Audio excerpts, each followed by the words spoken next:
Hey guys! So today I want to talk about some apps that I think are absolutely indispensable if you're coming to Japan for just a little while or coming here to live. I'm going to talk about 4 apps and 1 website that I just use all the time, and I think they're really important if you're going to be coming to Japan. So I'm going to talk about only free apps in this video because I feel like that's the best way to do things. It seems only reasonable to talk about free apps because I myself don't really use paid apps. So yeah, I'll be recommending 4 free apps and 1 website that I think you should really look into getting if you're going to be coming to Japan. Let's get into it. Number 1 also happens to be number 1 in terms of importance in my opinion, and that is Emiwa. Emiwa has a couple of functions. The most everyday use one is that it is an amazing Japanese-English dictionary. I think it's the best one you'll find by far in the App Store. So it's a Japanese-English dictionary where you can look up words in English or Japanese and find the meanings of them plus a few examples of their usage. Apart from that, the other function that I use on Emiwa all the time is the JLPT kanji practice function. So you go into the menu, pick JLPT, and then go into whichever level kanji you want to be learning. My favorite thing about Emiwa's kanji practice is that it shows stroke order not just in like a numbered way, like 1, 2, 3, 4, like with each stroke drawn in, but it shows the kanji being handwritten. And I find this really helpful because some kanji look completely different written, like handwritten, than they do typed. Kokoro, or heart, is a great example of this. So I find the fact that they have both the typed version of the kanji and the handwritten version really helpful.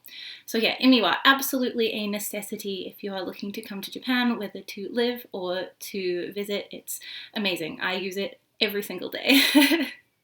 Next up is the website that I mentioned, and that is Hyperdia. Hyperdia is my personal favorite way to look up transport information in Japan.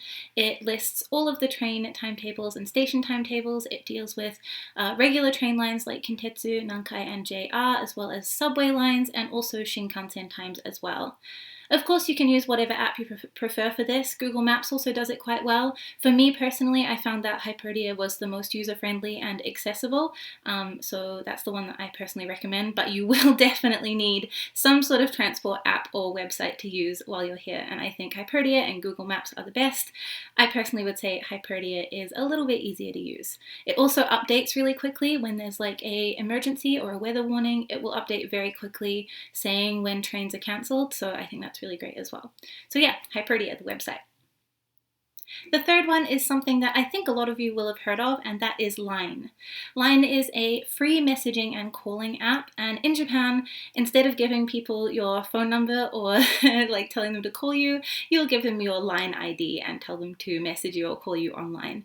It's just because it's free, and why not use it like that? Basically, Line will be your way to keep in contact with pretty much everyone. I use Line instead of messaging and calling, and so does almost everyone I know in Japan. The best thing about Line is that it has a bunch of cute stickers, or that's my favorite thing about Line. But yeah, this will be a necessity for your life in Japan if you're looking to keep in touch with Japanese people or friends who've been living in Japan for a while. Most of us tend to only use Line.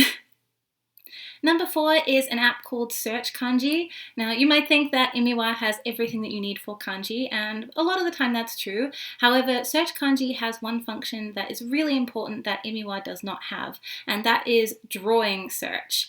So in Search Kanji, you can draw a kanji that you see or that you remember, and it will find kanji that looks similar, or if you've drawn it right, it'll find the kanji that looks exactly like it.